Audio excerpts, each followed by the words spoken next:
The massive space station hung in the darkness like a crystal mountain. Nexus Prime was bigger than most human cities, spinning slowly around a dead star that glowed with strange light. Inside its halls, creatures from across the galaxy gathered for the most important meeting in 1,000 years. Ambassador Li Tae-min walked through the corridors with steady steps. His black suit was simple compared to the flowing robes and glowing armor of the alien delegates around him. Behind him, Captain Park Hae-won kept her hand near her weapon, even though fighting was forbidden here. Dr. Kim So-ra carried a tablet filled with notes about every species they might meet today. The Grand Assembly Chamber was enormous. Hundreds of different creatures sat in seats designed for their strange bodies. Some looked like walking trees with glowing bark. Others were clouds of gas that spoke through metal boxes. A few were so bright that humans needed special glasses to look at them safely. At the center of the room sat Chancellor Veltar. The alien leader was 12 feet tall and made of living crystal that changed colors when he spoke. His voice echoed through the chamber like thunder in a cave. "The human delegation will approach," Veltar announced. Taemin walked forward with his small team. All around them, alien eyes watched their every move. Some creatures whispered in languages that sounded like music. Others made clicking sounds that translated into words through their machines. "Humans of Earth," Veltar began, his crystal body turning deep red. "You stand before the Galactic Council to answer for your crimes." Dr. So-ra quietly took notes while Captain Hae-won studied the exits. Taemin kept his face calm and waited. "Your species has spread across 23 star systems without permission," Veltar continued. "You have built military bases on worlds that belong to the Council. You have changed the air and water of planets to suit your needs. Worst of all, you have taught primitive species your violent ways." A creature that looked like a giant butterfly with silver wings spoke up. "The humans have corrupted 3 young civilizations with their ideas about war and independence." Another alien, shaped like a walking mountain of blue stone, added, "They refuse to follow the ancient laws that keep peace in our galaxy." Veltar's body flashed bright white. "The evidence is clear. Humanity is a threat to galactic harmony. Therefore, the Council has decided to offer you one final chance." The chamber fell silent. Even the strange humming sounds from the gas cloud being stopped. "You have 30 standard days," Veltar declared. "In that time, you must abandon all colonies in the disputed systems. You must dismantle your military outposts. You must accept Council oversight of your expansion. If you refuse, we will use force to make you comply." The silence stretched longer. Many aliens leaned forward to see how the humans would respond. In the past, every species given such an ultimatum had immediately surrendered. The Council's power was too great to resist. Taemin stepped forward. His voice was quiet but clear. "We understand your position."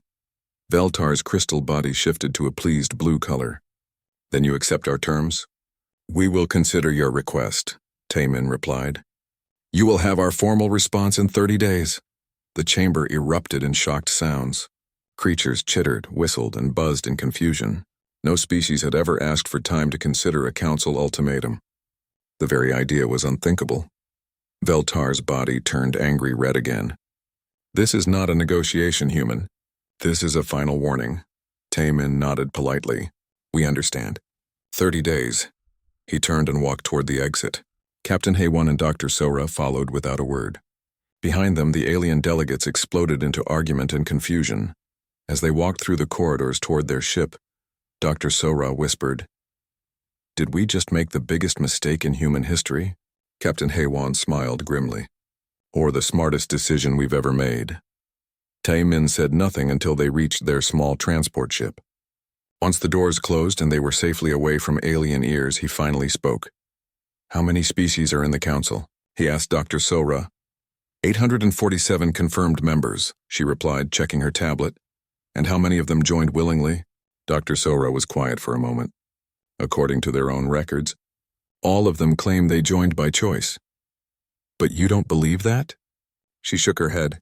"Some of the older species show signs of having much larger populations in the past. Others had advanced technology that mysteriously disappeared after joining the Council. It's almost like they were conquered and made to forget it," Captain Hae-won finished. Taemin stared out the window at the crystal station growing smaller behind them. "Exactly. The Council doesn't create members. It creates subjects who think they're members." Their ship jumped to faster than light speed. carrying them away from Nexus Prime. But Taemin's mind was already working on what would happen when they returned in 30 days. "Captain," he said, "send a coded message to Earth Command. Tell them we need a full analysis of every Council species' military history, expansion patterns, and population changes over the past 1,000 years." "What are we looking for?" Haewon asked. "Proof that the Council is not what it pretends to be," Taemin replied. "Dr. Sora, I want you to study their diplomatic records. Look for patterns in how species joined the Council. Pay special attention to any that resisted at first. You think they're all conquered peoples?" Dr. Sora asked. "I think the Council has been very good at making conquest look like voluntary cooperation," Taemin said. "But if we're right, then we're not just fighting for humanity's freedom. We're fighting for the freedom of 847 enslaved species who have forgotten their slaves. The journey back to human space would take several days. During that time, Taemin knew that the Council would be preparing for humanity's expected surrender. They would ready their fleets and plan their occupation of human worlds. But humanity would be preparing too, and unlike the Council, humans still remembered how to fight. As their ship raced through the darkness between stars, Taemin began planning the response that would change the galaxy forever. In 30 days he would return to that crystal chamber. But he would not be bringing a surrender. He would be bringing a declaration of war against the greatest tyranny the galaxy had ever known. And this time, the tyrants would discover that some species refused to be slaves, no matter how powerful their masters claimed to be. The intelligence center deep beneath Seoul was busier than it had ever been. Colonel Yoon Ji-ho stood before a wall of screens showing star maps, alien worlds, and military data. Around him, dozens of analysts worked at their stations digging through 1,000 years of galactic history. "What have we found so far?" Ji-ho asked his lead researcher. "It's worse than we thought, sir," the analyst replied. "Every single Council species shows the same pattern. Large populations that suddenly drop by 60 to 80%. Advanced military technology that disappears from their records. Independent governments that become willing participants in Council rule." Ji-ho studied the data flowing across the screens. "Show me the Velkari." The analyst pulled up files about Chancellor Veltar's own species. 500 years ago, they had a population of 12 billion spread across 47 worlds. They were master engineers who built ships that could travel faster than anything we've seen. Now they have 3 billion people on 8 worlds, and their ships are slow Council designs. What happened to the other 39 worlds? Council records say they were voluntarily evacuated for environmental reasons. But we found old Velkari transmissions talking about orbital bombardment and forced relocations. Ji-ho felt cold anger building in his chest. They were conquered, broken, made to serve their conquerors and call it friendship. Across the galaxy, on the human colony world of New Busan, Governor Choi Min-ai was dealing with a different kind of problem. Council ships had been appearing near her world every few days, always claiming to be lost or conducting routine patrols. Another one showed up this morning, her security chief reported. "Big vessel, probably carries 1,000 troops. It stayed for 6 hours scanning our defenses." "What did you tell them?" Minnie asked. "Same as always. We offered to help them find their way back to Council space. They declined and left." Minnie looked out her office window at the bustling colony below. Humans were building new homes, planting crops, raising families. They had come here seeking a better life among the stars. Now the Council wanted to take it all away. "Any word from Earth about evacuation plans?" the security chief asked. Minnie smiled. "Earth isn't planning evacuations. They're planning something else entirely." Back on Earth, engineer Han Woo-jin was working in a secret facility that officially didn't exist. Around him, teams of scientists and military experts were building weapons unlike anything the galaxy had ever seen. "The Council's biggest weakness is their age," Woo-jin explained to his team. "They've been in power so long that they've forgotten how to adapt. Their military technology hasn't changed in centuries because they haven't needed it to. No one has challenged them." His assistant, Dr. Ryu Hyun-woo, nodded. "Their ships are designed to intimidate, not to fight a real war. Heavy armor, slow movement, weapons meant for destroying cities rather than engaging enemy fleets." "Exactly," Woo-jin said. "They're used to fighting primitive species with basic technology. They've never faced an opponent who could match their capabilities." Dr. Hyun-woo activated a holographic display showing human ship designs. "Our vessels are faster, more maneuverable and armed with weapon systems based on principles the Council doesn't understand. But more importantly, our crews know how to fight. Meanwhile, in space near the disputed New Sol system, Captain Park Hae-Won was conducting what looked like routine patrol missions. But she was actually testing something much more important. Activate the network node, she ordered her communications officer. Node 7 is online, Captain. All systems responding normally. Hae-Won studied the readings on her screen. For months, human ships had been quietly placing small devices throughout their space. The Council thought they were simple communication relays. They were much more than that. Excellent. That makes 43 nodes operational. How many more do we need? Engineering says we need at least 60 for full coverage of human space, her executive officer replied. Then we'd better get busy. The Council will come in force soon and we need to be ready. Dr. Kim Sora was working in a different kind of laboratory on Earth. Her job was to understand alien cultures and psychology. What she had discovered made her both angry and hopeful. Look at this, she told her research team, displaying intercepted Council communications. Species asking for permission to develop new technology. Others requesting approval to explore nearby star systems. They're not members of the Council. They're children asking for permission from strict parents. Her assistant studied the data. How did the Council manage this? How do you make entire civilizations forget they were free? Time and careful manipulation, Sora replied. First you conquer them, but you don't destroy their culture completely. You just change it slowly.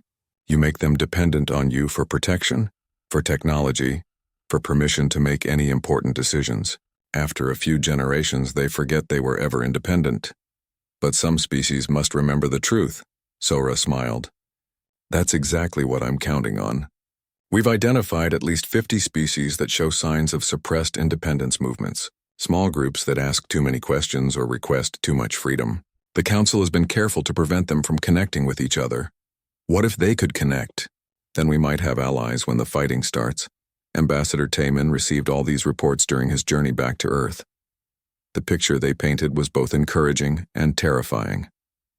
Humanity had advantages the Council didn't know about, but they were still facing an enemy that had ruled the galaxy for 1,000 years. Recommendations? He asked during a secure video conference with Earth's leadership. General Song Kang-dae, commander of human naval forces, spoke first. Our military analysis shows we can defeat any reasonable Council attack. But if they commit their full strength, we'll be outnumbered 1,000 to 1. That's why we need allies, Dr. Sora added. If even half of the suppressed species join us, the odds become manageable. Colonel Jiho had the most disturbing news. Sir, we found evidence of a Council superweapon. Something they call the final solution. We don't have details, but references suggest it can destroy entire star systems. The room fell silent. Finally, Taemin spoke. Then we need to make sure they never get the chance to use it. Over the following weeks, human space transformed. Ships that looked like cargo vessels were actually carrying military equipment to key positions. Civilian colonies became fortified strongpoints. Most importantly, humanity began reaching out to other species in secret. The messages were simple. You were free once. You can be free again. When the time comes, choose.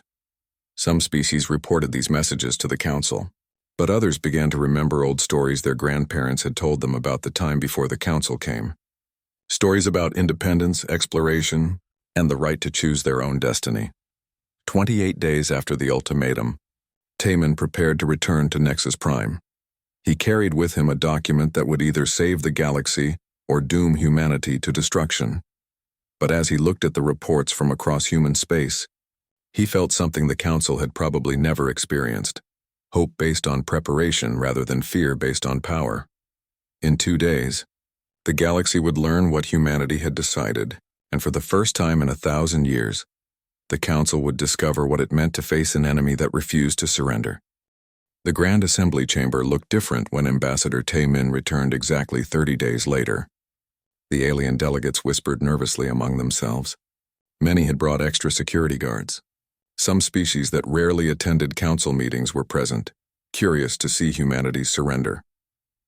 Chancellor Veltar sat in his crystal throne, glowing with confident blue light. Around him, The most powerful beings in the galaxy waited for what they thought would be a routine submission ceremony. Taemin walked to the center of the chamber carrying only a single data pad. Captain Haywan and Dr. Sora followed him, their faces calm and professional. The chamber fell silent as he approached the speaking platform. "Human delegation," Veltar announced, his voice echoing off the crystal walls. "You have had 30 days to consider the Council's generous offer. Present your surrender documents." Taemin looked up at the towering crystal being. "Honorable Chancellor, we have indeed prepared our response." He activated his datapad, and holographic displays appeared throughout the chamber. Every delegate could see the document that humanity was about to present to the galaxy. "This is the Terran Declaration of Galactic Independence," Taemin announced. His voice was calm, but it carried to every corner of the vast chamber. "On behalf of humanity and our allies, we formally reject the authority of the Galactic Council." The chamber erupted in shocked sounds. Creatures chittered, roared, and buzzed in disbelief. Chancellor Veltar's crystal body turned angry red. "You dare refuse the Council?" Veltar thundered. "We dare to choose freedom," Taemin replied. "But before we explain our decision, we think the galaxy should know some interesting facts about Council history." The displays changed, showing data that Colonel Jiho's teams had gathered. Population charts, military records, and communication intercepts filled the air above the delegates. "The Velkari," Taemin began, looking directly at Chancellor Veltar. 500 years ago, your people lived on 47 worlds and had a population of 12 billion. Today, you have 8 worlds and 3 billion people. Your records claim the other 39 worlds were voluntarily evacuated. But we found the real records. New displays showed Velkari messages from centuries ago, even translated into Council standard language. The desperate pleas for help were clear. Images of orbital bombardment and forced relocations filled the chamber. Veltar's crystal body flickered between red and pale yellow. "Those records are classified.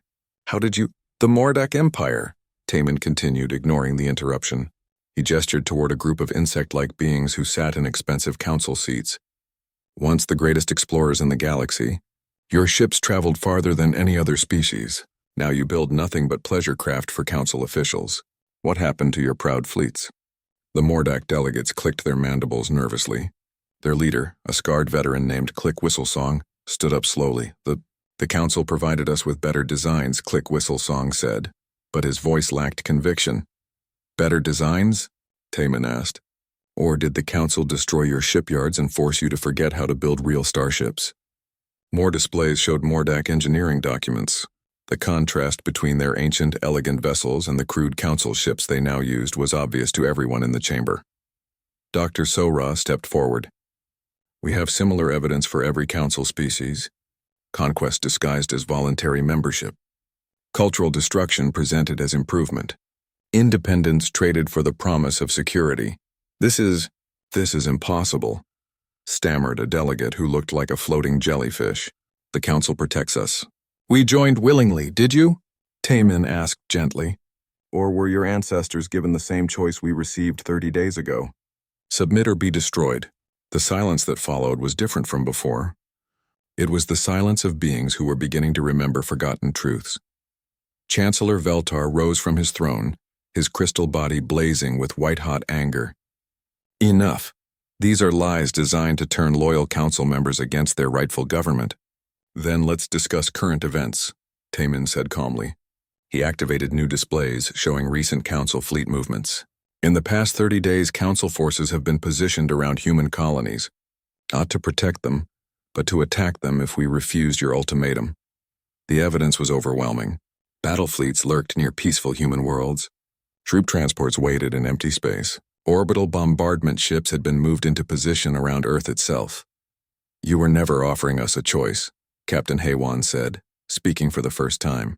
"You were preparing to destroy us if we said no. The Council maintains order." Veltar roared. "Order requires discipline. Discipline requires the threat of force." "And there it is," Taemin said quietly. "The truth the Council has hidden for 1,000 years. You don't rule by consent. You rule by fear." He looked around the chamber at hundreds of alien faces. Some showed anger, others confusion, but many showed something the Council had worked very hard to eliminate: hope. The Terran Declaration contains more than just our rejection of Council authority. Taemin continued. It also includes our formal recognition of 23 species seeking independence from Council rule.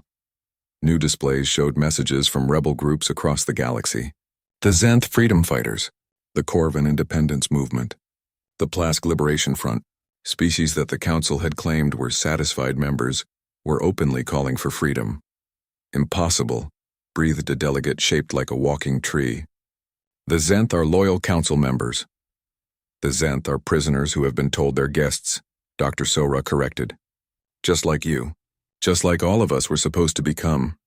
Chancellor Veltar's crystal body was now pulsing with dangerous energy. You have sealed your doom, humans. The Council will not tolerate rebellion. We will make an example of your species that the galaxy will never forget. Timon nodded calmly. We expected that response, which is why our declaration includes one final element. The displays changed one last time, showing star charts of human space. But now the charts included hundreds of new symbols that the Council delegates didn't recognize. For the past 6 months, we have been in contact with 847 species that the Council has systematically excluded from galactic civilization. Timon announced. Species you deemed too primitive or too dangerous for membership. They have been watching this meeting. Captain Haywan smiled grimly. Some of them are older and more advanced than the Council itself. They've been waiting a long time for someone to challenge your authority. The chamber fell into stunned silence. The Council's power had always been based on their monopoly of galactic civilization. If hundreds of other species existed outside their control. Furthermore, Taimin continued, we have been evacuating populations from 3 species currently facing Council pacification. They are now under human protection. Chancellor Veltar's body flared so bright that many delegates had to shield their eyes. This is war. You have declared war on the rightful government of the galaxy. No, Taemin replied calmly. We have declared independence from a tyranny that has masqueraded as a government for too long. The Council may continue governing those species that genuinely choose such governance, but the age of ruling through fear is over. He looked around the chamber one final time. You have a choice to make, Chancellor. You can accept that some species prefer freedom to security, or you can try to impose your will through force and discover what happens when a 1,000-year tyranny finally faces real resistance. Taemin turned and walked toward the exit. Behind him, the Grand Assembly chamber exploded into chaos as delegates argued, shouted, and demanded explanations from their crystal overlord. As the human delegation reached their ship, Dr. Sora asked quietly, Do you think any of them will choose freedom? Captain Haywan was monitoring communications from across the galaxy. 17 species have already sent messages declaring independence from the Council. The number is growing every minute. Taemin looked back at Nexus Prime one last time. Then it begins. The galaxy is about to learn what freedom costs, and what it's worth. Their ship jumped to faster than light speed, racing toward human space where Admiral Song's fleets were waiting. Behind them, Chancellor Veltar was already issuing orders for the largest military operation in galactic history. But for the first time in 1,000 years, the Council would not be attacking helpless victims. They would be facing an enemy that had chosen to fight back. Admiral Song Kangdae stood on the bridge of the battleship Soul's Thunder, watching the largest enemy fleet in galactic history approach human space. 3,000 Council ships moved in perfect formation, their hulls gleaming with the authority of a 1,000-year empire. They're beautiful, his communications officer observed. Like floating palaces, beautiful and slow, Song replied. Designed to inspire awe, not to fight wars. Let's see how well they handle real combat. The Council fleet was commanded by War Marshal Tethvar, a veteran of dozens of pacification campaigns against primitive species. His flagship, Eternal Order, was the size of a human city and armed with weapons that could crack planets. Human vessels detected, his sensor operator reported. Only 47 ships. They're maintaining position around the 4th planet. Tethvar's tentacles rippled with amusement. 47 ships against 3,000. These humans truly are insane. Open communications. On his screen appeared Admiral Song's weathered face. The human looked calm, almost bored. I am War Marshal Tethvar of the Galactic Council, the alien commander announced. You will surrender immediately or face total annihilation. Song nodded politely. I am Admiral Song of the Terran Defense Force. Your surrender is also acceptable, though not expected. Tethavar's tentacles turned purple with rage. You dare mock the council? I have enough firepower to destroy your entire species. Perhaps, Song replied. But let's find out what happens when your ancient weapons meet modern tactics. The transmission ended. Tethavar immediately ordered his fleet to attack formation. 3,000 council ships began their advance, expecting the humans to flee or surrender as every other species had done for centuries. Instead, the human ships scattered in all directions, moving faster than anything the council had seen before. Within minutes, the neat council formation was surrounded by darting enemy vessels that seemed to appear and disappear at will. Major Li Dayun was watching the space battle from the surface of New Sol Colony.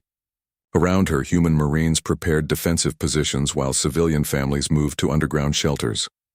First wave of dropships incoming, her sensor operator reported. Looks like 500 council landing craft. Daun studied the data on her tablet.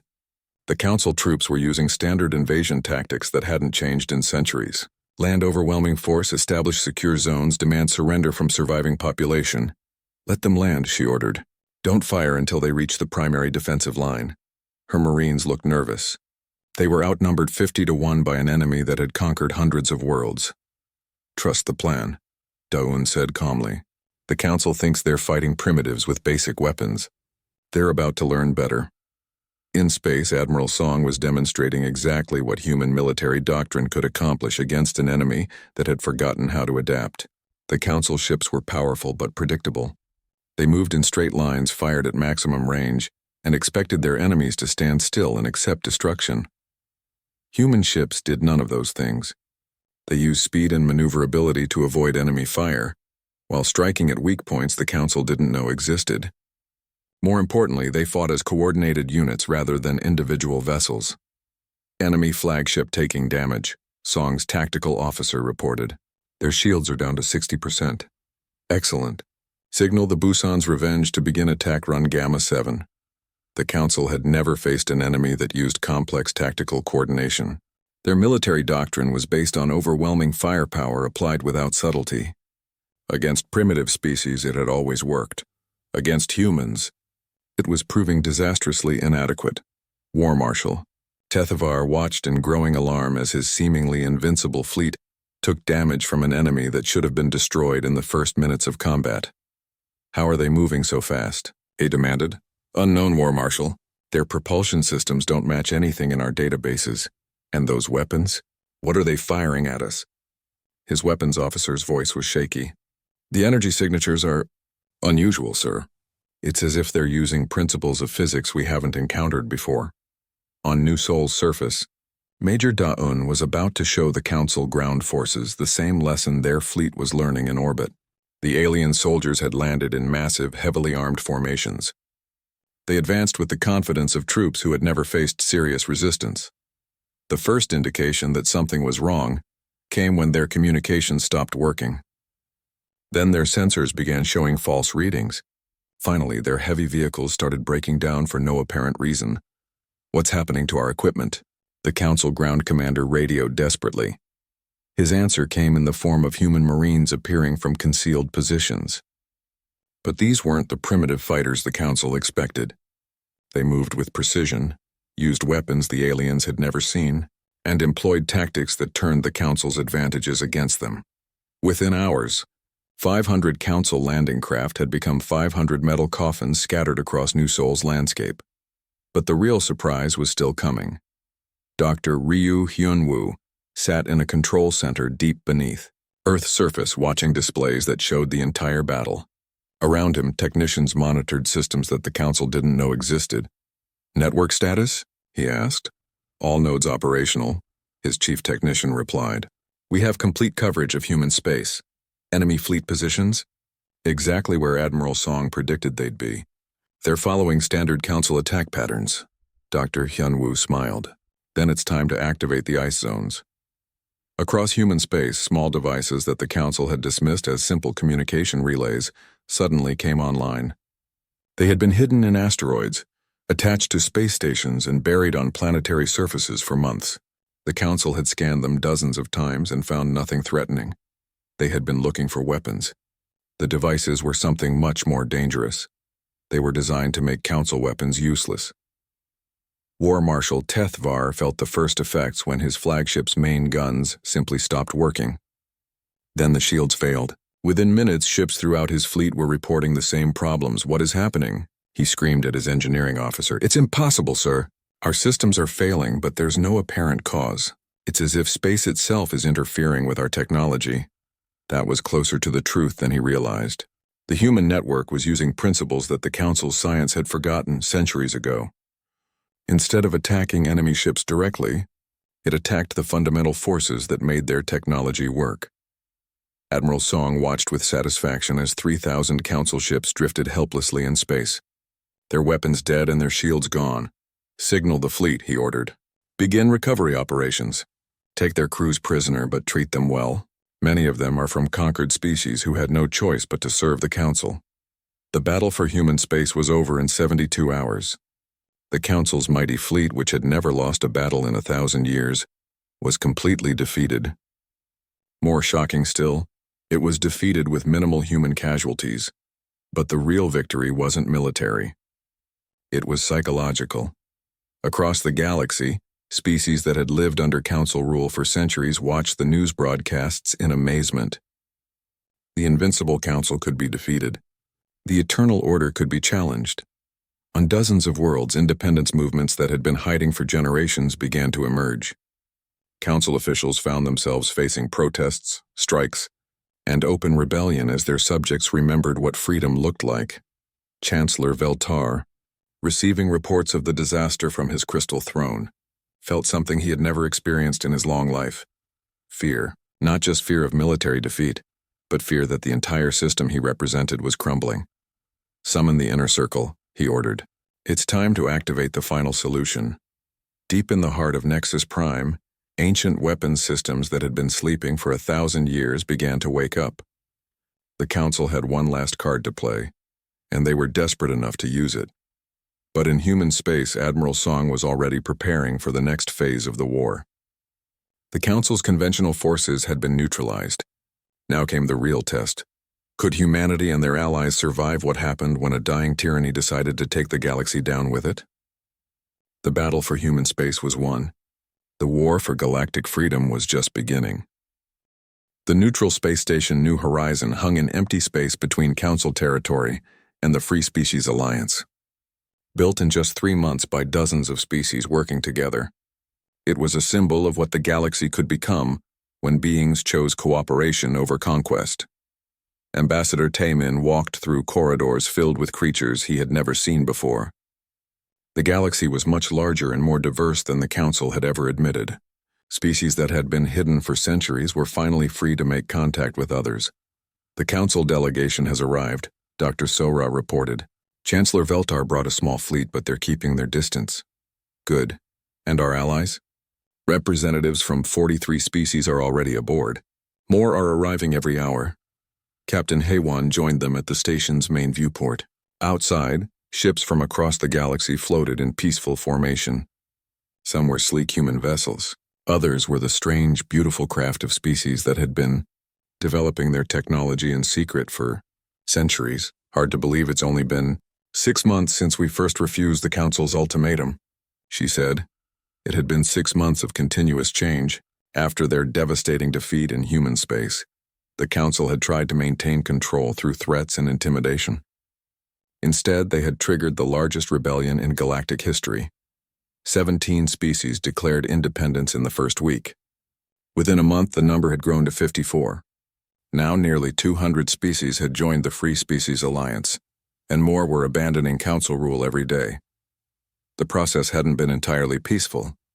The Council had tried to make examples of early rebels, using orbital bombardments and forced relocations to terrorize others into submission.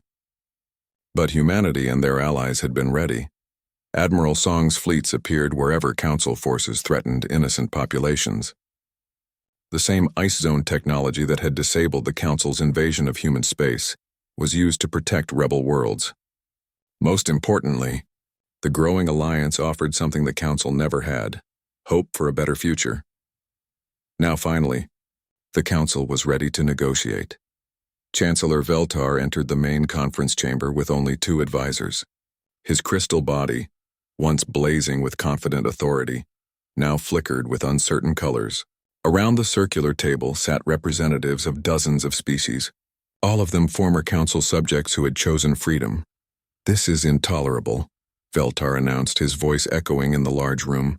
"Half the delegates in this room are traitors to their own species." An elderly creature that looked like a walking tree stood up slowly. Her bark was scarred with ancient wounds, and her voice carried the weight of centuries. "I am Elder Moss and Wind of the Corvin people," she said. "My grandfather was alive when the council first came to our world. They promised peace and prosperity if we joined their great alliance.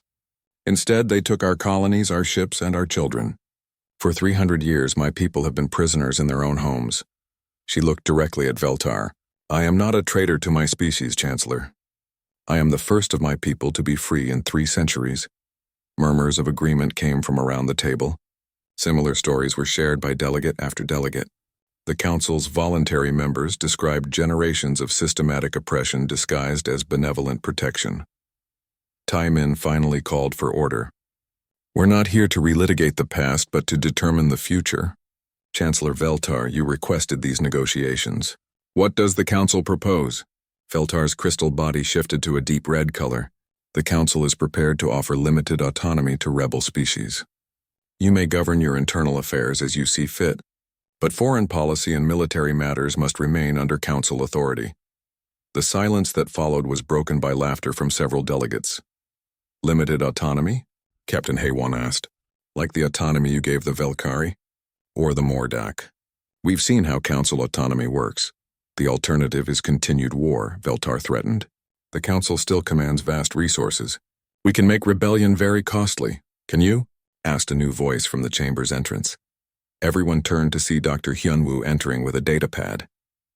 His face was grim but determined. "Dr. Hyunwoo," Taemin said, "I wasn't expecting you. I apologize for the interruption, but you need to see this." He activated his pad, and holographic displays filled the air above the conference table. 3 days ago, our monitoring stations detected massive energy buildups throughout council space. We've identified the source. The displays showed technical schematics of a weapon system unlike anything the delegates had seen before. The council has been building something they call the final solution, Dr. Hyunwoo continued. It's designed to destabilize stars, causing them to go supernova. They can destroy entire star systems from thousands of light years away. The chamber fell silent. Even the council's own former subjects looked shocked. "Chancellor," Taemin said quietly, "please tell me this weapon is not operational." Veltar's crystal body flickered between colors, betraying his nervousness. "The council has many defensive systems." "It's more than defensive," Dr. Hyunwoo interrupted. "We've intercepted council communications discussing target selection. Earth's sun is on the list. So are the primary worlds of every major rebel species." Elder Moss and Wind's ancient voice carried across the chamber. "You would destroy entire civilizations rather than let them be free?" "The council maintains order," Veltar declared, his body flaring bright white. "If order cannot be preserved through law, it will be preserved through fear." "There's one problem with your plan," Dr. Hyunwoo said calmly. "The weapon doesn't work anymore." Every eye in the chamber focused on the human scientist. Veltar's crystal body went completely dark. "Impossible," the Chancellor whispered. Dr. Hyunwoo smiled. "For the past 6 months, while you've been trying to crush the rebellion, we've been studying your technology. The same network that disabled your fleets in human space has been quietly spreading throughout Council territory.